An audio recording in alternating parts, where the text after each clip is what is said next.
बिस्मिल्लाहिर्रहमानिर्रहीम। अस्सलाम वालेकुम। PIA ने एक बहुत बड़ी खुशखबरी सुना दी है कि हम अपनी फ़िज़ाई टिकटों के अंदर इतनी कमी करने जा रहे हैं कि लोग हैरान हो जाएंगे।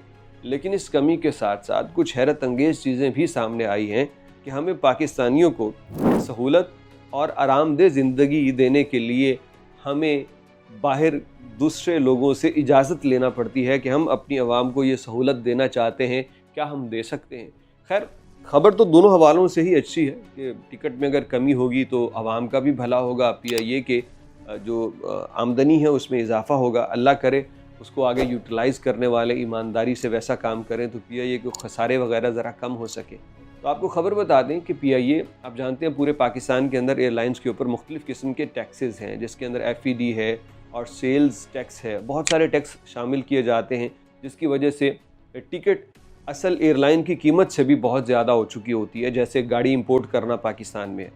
तो अब ये जो FED और दीगर टैक्सेस हैं, गवर्नमेंट ऑफ पाकिस्तान कहती है कि हम इसको ख़त्म करने के लिए IMF को लिखा हमने और IMF ने उसको अप्रूव कर दिया, जिसके बाद अमेरिका की टिकट में तकरीबन 3,50,000 रुपये तक, और यूरोप वगैरह की टिकट के लिए 2,10,000 रुपये तक, और मिडल ईस्ट के लिए तकरीबन 1,00,000 रुपये तक टिकट्स में कमी हो जाएगी। ये मैटर करेगा कि कौन कितना फ़ायदा उठा सकता है। ये मैक्सिमम लिमिट उन्होंने बताई है।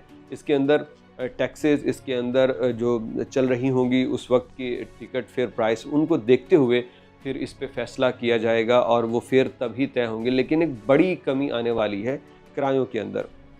बाकी एयरलाइन ज़ाहिर बात है ये नहीं कर सकेंगी, गवर्नमेंट ऑफ पाकिस्तान उनसे वो टैक्सेस लेगा PIA को सहारा देने के लिए। और PIA के जो रूट्स अभी अमेरिका और यूरोप के लिए खुलने वाले हैं, उनको कामयाब करने के लिए PIA ने ये एक इनिशिएटिव लिया है और IMF से उन्होंने इजाज़त मांगी। अच्छा, मैंने जब IMF पढ़ा ना तो FED के साथ IMF लिखा हुआ था, तो मैंने कहा था यार ये वज़ीर आज़म के मातहत वज़ारत हवाबाजी के अंदर कोई इदारा होगा जिनसे ये मांग रहे हैं, वज़ारत ख़जाना का कोई होगा। लेकिन जब मैंने गौर से पढ़ा ना तो मुझे पता चला कि ये तो इंटरनेशनल मॉनेटरी फ़ंड है, वही IMF जो हमारे तमाम बिलों के फ़ैसले करता है। तो ये भाई उससे इन्होंने पूछा कि हम ये कम कर सकते हैं, तो उन्होंने अप्रूव किया है। तो फिर अब ये कह रहे हैं कि हम ये टैक्सेस वगैरह कम करेंगे। अब IMF के साथ उलझने का फ़ायदा तो हमें नहीं है कोई, लेकिन हकीकत ये है कि ज़ाहिर बात है जब IMF से हम मदद ले रहे हैं तो उसकी माननी भी पड़ेगी। लेकिन कितना अजीब है ना, हमारे फ़ैसले जो हैं वो कोई और बाहर बैठे हुए लोग करते हैं कि हमारे मुल्क के अंदर किसको, आवाम को क्या सहूलत दी जा सकती है क्या नहीं।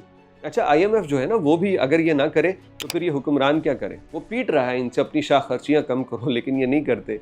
आवाम के ऊपर ये टैक्सेस और मुश्किल फ़ैसले करना होंगे, फ़लाने करने होंगे, तो ये करते रहते हैं। अभी जाके PIA को बेहतर करने के लिए और अपने रूट्स कामयाब करने के लिए अगर इन्होंने ये फ़ैसला किया है तो उसका आवाम को फ़ायदा तो होना ही है। PIA भी ऊपर जाएगी, अल्लाह करे ये कामयाबी के साथ चल सके।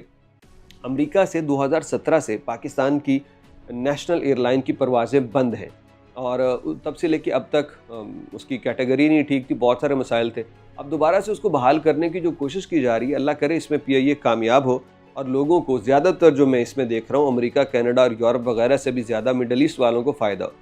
क्योंकि इनके लिए भी टिकट प्राइस जो है वो तकरीबन 1-1 लाख रुपए टैक्सेस की वजह से महंगी हो गई थी। तो अब इनके लिए भी कमी होगी और PIA के जो जहाज़ हैं उनके जो टिकट बुकिंग है वो बड़ी एडवांस में करवाना पड़ेगी। लिहाजा अगर आप यूरोप, अमेरिका वगैरह में जाना चाह रहे हैं, मिडल ईस्ट आने वाले कुछ 4-5 महीनों के बाद आपका प्लान है, तो टिकट अभी से देखते रहिए PIA के साथ और सर्च करते रहिए। हो सकता है आपको काफ़ी सस्ती टिकट्स यहाँ से मिल जाएँ।